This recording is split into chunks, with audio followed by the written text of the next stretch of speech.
Hi friends, Assalamu alaikum. Welcome back SHANSHABI recipes. ഇന്ന് ഞാൻ വന്നിരിക്കുന്നത് ഒരു ഈവനിങ് സ്നാക്ക് റെസിപ്പി ആയിട്ടാണ് തക്കാരപ്പെട്ടി. ബ്രെഡ് വെച്ച് ചെയ്യാൻ പറ്റുന്ന ഒരു വളരെ ഈസി ആയിട്ടുള്ളൊരു സ്നാക്കാണിത്. എല്ലാവരും ട്രൈ ചെയ്ത് നോക്കണം. അതിനായിട്ട് ചിക്കൻ ഒന്ന് വേവിച്ചെടുക്കാനുണ്ട്. നമ്മളിതിൽ ഫില്ലിംഗ് ആയിട്ട് ചിക്കനാണ് കൊടുക്കുന്നത്. അതുകൊണ്ട് തന്നെ ഒരു 1/2 കിലോ ചിക്കനാണ് ഇത് എടുത്തിരിക്കുന്നത്. അതിലേക്ക് ആവശ്യമായിട്ടുള്ള ഉപ്പ് ചേർത്ത് കൊടുക്കാം. പിന്നെ കുറച്ച് കുരുമുളക് പൊടി കൂടിയും ചേർത്ത് കൊടുക്കാം. ഞാൻ ക്രഷ് ചെയ്ത് മിക്സിയിൽ മാറ്റി വെച്ചതാണ്. ഇതിലേക്ക് നമ്മൾ വെള്ളമൊന്നും ചേർക്കുന്നില്ല. അതിൽ വെള്ളം നമുക്ക് ഇറങ്ങി കിട്ടും. നിങ്ങൾക്ക് വെള്ളം ആവശ്യമാണെങ്കിൽ മാത്രം ചേർത്ത് കൊടുത്താൽ മതി. ഈ ഫില്ലിങ്ങിനായിട്ട് കുറച്ച് സവാളയും മല്ലിച്ചപ്പും പച്ചമുളകും ഇഞ്ചി വെളുത്തുള്ളി പേസ്റ്റും കൂടി ഞാൻ മാറ്റി വെച്ചിട്ടുണ്ടായിരുന്നു. നമ്മുടെ ചിക്കൻ ഒന്ന് അതിൻ്റെ എല്ലോ കളഞ്ഞിട്ട് നമുക്ക് ഒന്ന് ക്രഷ് ചെയ്തെടുക്കണം.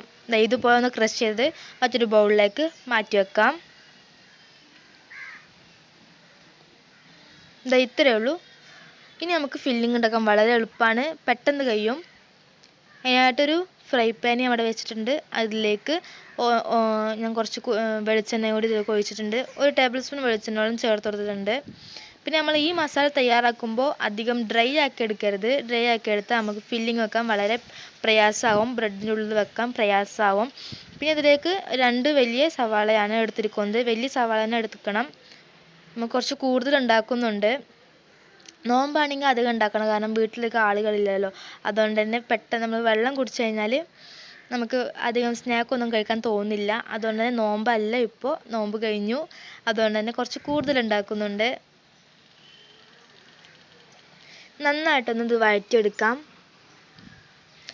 ഈ വഴറ്റാൻ ആവശ്യമായിട്ടുള്ള കുറച്ച് ഉപ്പും കൂടി ഇതിലേക്ക് ചേർത്ത് കൊടുക്കുന്നുണ്ട്.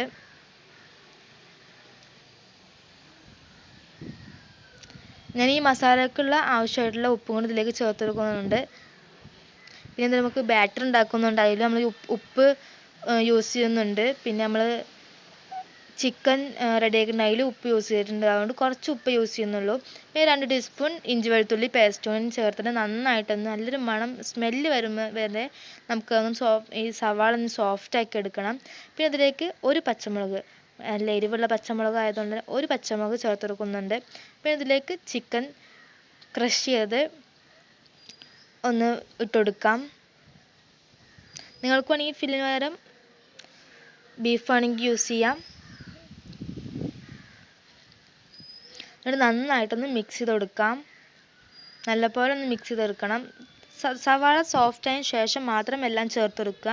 പിന്നെ ഇതിലേക്ക് 3/4 ടീസ്പൂൺ മുളക് പൊടിയും 1/4 ടീസ്പൂൺ മഞ്ഞൾപ്പൊടിയും ചേർത്ത് കൊടുക്കുന്നുണ്ട്.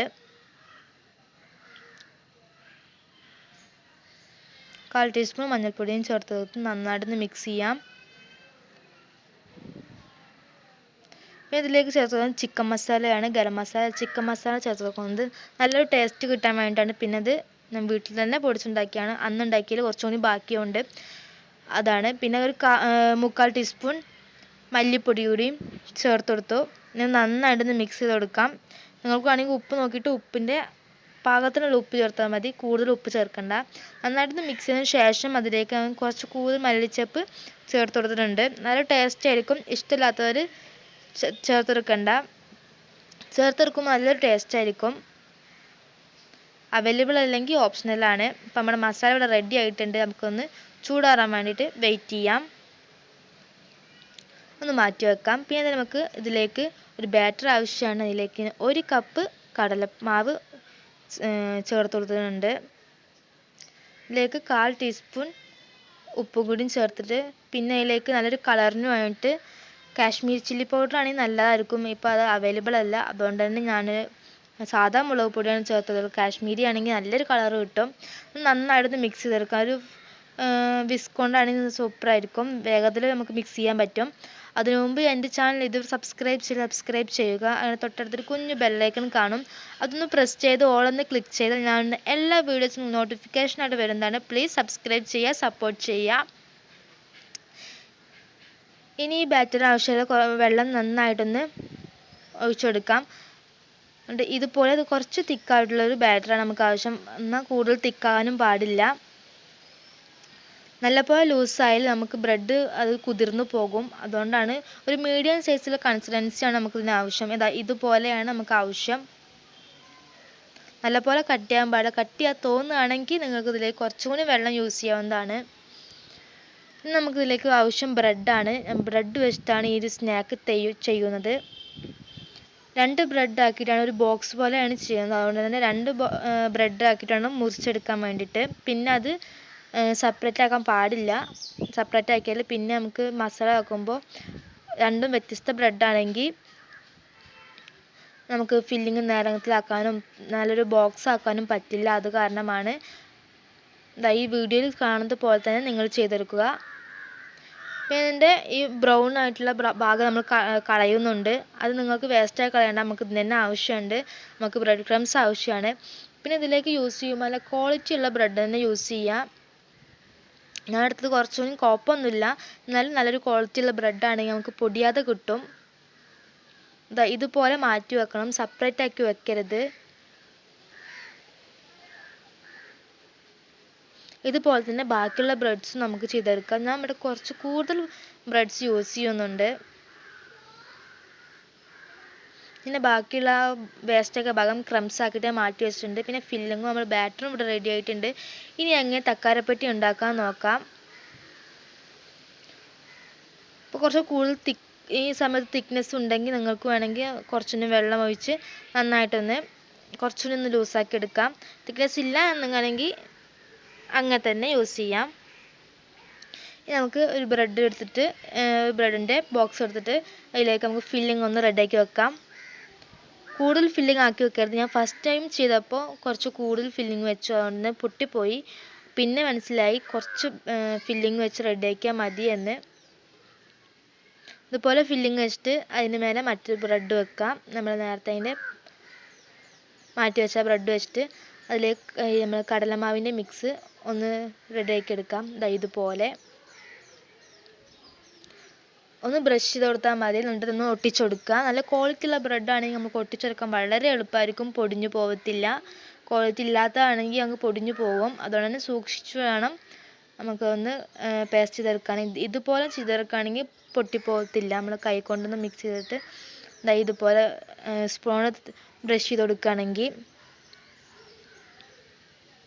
ആദ്യം ഇങ്ങനെ 4 ഭാഗം ഒന്ന് വെച്ചെടുത്തിട്ട് ബാക്കി അതിൽ അടിയത്തെ ഭാഗം ബ്രെഡ് ക്രംസിൽ വെച്ചിട്ട് ചെയ്ത് കൊടുത്താലും മതി. ഞാനും പിന്നീട് അങ്ങനെയാണ് ചെയ്തെടുത്തത്. അപ്പോൾ വളരെ സിമ്പിളായിട്ട് തോന്നി. നിങ്ങൾ യൂസ് ചെയ്യുന്ന ബ്രെഡിൻ്റെ കണക്കനുസരിച്ചിരിക്കും നമ്മുടെ ബാറ്ററിൻ്റെ കണക്കും. നിങ്ങൾ കുറച്ചുകൂടി കൂടുതൽ, ഞാൻ യൂസ് ചെയ്തതിനേക്കാൾ കുറച്ചുകൂടി കൂടുതൽ യൂസ് ചെയ്യുകയാണെങ്കിൽ നമുക്ക് കടലമാവിൻ്റെ ബാറ്ററി നമുക്ക് കുറച്ചുകൂടി കൂടുതൽ ആവശ്യം വരും, ബ്രെഡ് ക്രംസും കൂടുതൽ ആവശ്യം വരും.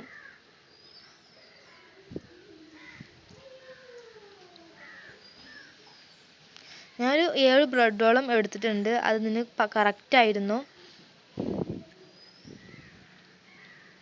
ഇതുപോലെ നമുക്കൊന്ന് എല്ലാതും ചെയ്തെടുക്കാം. ഇതുപോലെ ബ്രെഡ് ക്രംസിലൊന്ന് കോട്ട് ചെയ്തതിന് ശേഷം പൊട്ടിപ്പോലാണെങ്കിൽ നമുക്ക് കടലമാവോളം ഒന്നുകൂടെ ഒന്ന് റെഡിയാക്കി എടുത്താൽ മതി. നമ്മൾ കൈ കൊണ്ടൊന്ന് സെറ്റ് ചെയ്ത് കൊടുത്താൽ മതി, അത് റെഡി ആയിക്കോളും. കാണുമ്പോൾ കുറച്ച് ടഫായി തോന്നും, എനിക്കും തോന്നി. ഞാനിതൊരു വീഡിയോ കണ്ട് ചെയ്ത് നോക്കിയതാണ്. ഫസ്റ്റ് ടൈം നോമ്പുള്ള ടൈമിൽ ചെയ്ത് നോക്കിയിരുന്നു. അപ്പോൾ കുറച്ച് ടഫായ പോലെ തോന്നിയ വീഡിയോ കണ്ട പിന്നെ നമ്മൾ ചെയ്തപ്പോൾ എനിക്ക് വളരെ സിമ്പിളായിട്ട് തോന്നി. പിന്നെ നമ്മൾ കുറച്ച് ടെക്നിക്കൊക്കെ ഉപയോഗിക്കുകയാണെങ്കിൽ വളരെ സിമ്പിളായിരിക്കും. ഞാനിപ്പോൾ അവരിതിലേക്ക് ഇങ്ങനെ നമ്മുടെ സ്പൂൺ കൊണ്ട് ഒഴിച്ചു കൊടുക്കുകയാണ് ചെയ്തത്. ഞാൻ ചെയ്തപ്പോൾ പൊട്ടിപ്പോയി, ബ്രെഡ് അരിഞ്ഞു. അതുകൊണ്ടാണ് ഞാൻ ഇങ്ങനെ തേച്ച് കൊടുത്തത്. പിന്നീട് ബ്രെഡ് ക്രംസിൽ മുക്കി കോട്ട് ചെയ്തെടുത്താണ്. പിന്നീട് എല്ലാം കറക്റ്റായി. നമുക്ക് ഒരുവട്ടം ചെയ്യുമ്പോൾ തന്നെ മനസ്സിലാവും അത് എങ്ങനെ ചെയ്യേണ്ടതെന്ന്. നിങ്ങളൊന്ന് ട്രൈ ചെയ്ത് നോക്കണം. ട്രൈ ചെയ്തിട്ടുണ്ടെങ്കിൽ എന്തായാലും എനിക്ക് ഫീഡ്ബാക്ക് അറിയിക്കുക. ഈ ഒരു കടലമാവിൻ്റെ മിക്സിയിലൊന്ന് റെഡിയാക്കണ ആ ഒരു പ്രശ്നം മാത്രമേ ഉള്ളൂ. ബാക്കിയുള്ളതൊക്കെ വളരെ സിമ്പിളാണ്. പിന്നെ മസാല വെക്കുമ്പോൾ കുറച്ചായിട്ട് വെക്കുക. ഇതുപോലെ തിരിച്ചിട്ട് അടിഭാഗത്ത് കുറച്ചുകൂടി കടലമാവ് പേസ്റ്റ് ചെയ്തിട്ട് പിന്നെ ബ്രെഡ് ക്രംസിലൊന്ന് കോട്ട് ചെയ്തെടുത്താൽ മതി. അത്രയേ ഉള്ളൂ. നമ്മുടെ തക്കാരപ്പെട്ടി ഇവിടെ റെഡി ആയിട്ടുണ്ട്. എന്നിട്ട് ബ്രെഡ് ക്രംസിലൊന്ന് കോട്ട് ചെയ്തെടുക്കുക. നല്ലപോലെ ഒന്ന് കോട്ട് ചെയ്തെടുക്കുക. കാരണം ബ്രെഡ് ക്രംസ് കുറച്ച് കൂടുതൽ യൂസ് ചെയ്യുകയാണെങ്കിൽ അത്രയും നല്ലതാണ്. വറുത്ത ബ്രെഡ് ക്രംസ് ആണെങ്കിൽ നമുക്ക് എണ്ണ കുടിക്കാതെ നോക്കാം. പിന്നെ നമ്മളതിൽ അധികം ഓയിലൊന്നും യൂസ് ചെയ്യുന്നില്ല. ഒരു ഷാലോ ഫ്രൈ പോലെയാണ് ചെയ്തെടുക്കുന്നത്. ഇങ്ങനെ തന്നെ നമുക്ക് എല്ലാ ബ്രെഡും ബോക്സ് ആക്കി എടുക്കാം. ഇപ്പോൾ ഞാൻ ഇവിടെ ഫ്രൈ ചെയ്യാനുള്ള എണ്ണ ഇവിടെ ഒഴിച്ചിട്ടുണ്ട്. ഇതിലേക്ക് ഓരോ തക്കാരപ്പെട്ടിയും ഇട്ട് നമുക്കൊന്ന് ഗോൾഡൻ ബ്രൗൺ നിറമാക്കിയെടുക്കാം. അധികം ഓയിലൊന്നും യൂസ് ചെയ്തിട്ടില്ല, അതുകൊണ്ട് തന്നെ. പിന്നെ ബ്രെഡ് ക്രംസ് ഫ്രൈ ചെയ്തതാണെങ്കിൽ അധികം ഓയിൽ നമുക്ക് കുടിക്കില്ല. ഇത് ഞാൻ ഇപ്പോൾ ചെയ്തൊന്നും ഓയിൽ കുടിച്ചിട്ടുണ്ടായിരുന്നില്ല. ഇപ്പോൾ ഓരോന്നും ഇങ്ങനെ ചെയ്തെടുക്കുകയാണ്. ഫ്രൈ ചെയ്യണമെന്ന് വലിയ പണിയൊന്നുമില്ല. പിന്നെ നമ്മൾ കടലമാവിൽ മുക്കിയെടുക്കാൻ പാടില്ല. മുക്കിയെടുത്താൽ നമുക്ക് പെട്ടെന്ന് ഫ്രൈ ആയി കിട്ടില്ല. പുറം ഭാഗം ഫ്രൈ ആയിട്ടുണ്ടാകും, പക്ഷേ ഉള്ളിലത്തെ ആ ഭാഗം ഫ്രൈ ആയിട്ട് കിട്ടില്ല. ഒരു മാവിൻ്റെ ഒരു ചൊയ അടിക്കും. അതുകൊണ്ടാണ് അടിഭാഗം ഫ്രൈ ആയതിന് ശേഷം മാത്രം തിരിച്ചിടുക. 4 ഭാഗം ഒന്ന് ഫ്രൈ ആയി കിട്ടിയാൽ അത്ര നല്ലത്. കാരണം നമ്മൾ അധികം ഓയിൽ യൂസ് ചെയ്യുന്നില്ല, അതുകൊണ്ട് തന്നെ. അപ്പോൾ നമ്മുടെ തക്കാരപ്പെട്ടി ഇവിടെ റെഡി ആയിട്ടുണ്ട്. ഇത്രയേ ഉള്ളൂ. വളരെ സിമ്പിൾ ആയിട്ടുള്ള റെസിപ്പിയാണ്. ഇത് എല്ലാവർക്കും ഇഷ്ടമെന്ന് വിചാരിക്കുന്നു. ഇഷ്ടമായി ലൈക്ക് ചെയ്യുക, ഷെയർ ചെയ്യുക, കമൻറ്റ് ചെയ്യുക. ഇൻഷാ അല്ലാഹ് മറ്റൊരു റെസിപ്പിയായിട്ട് അടുത്ത വീഡിയോയിൽ കാണാം. Thank you.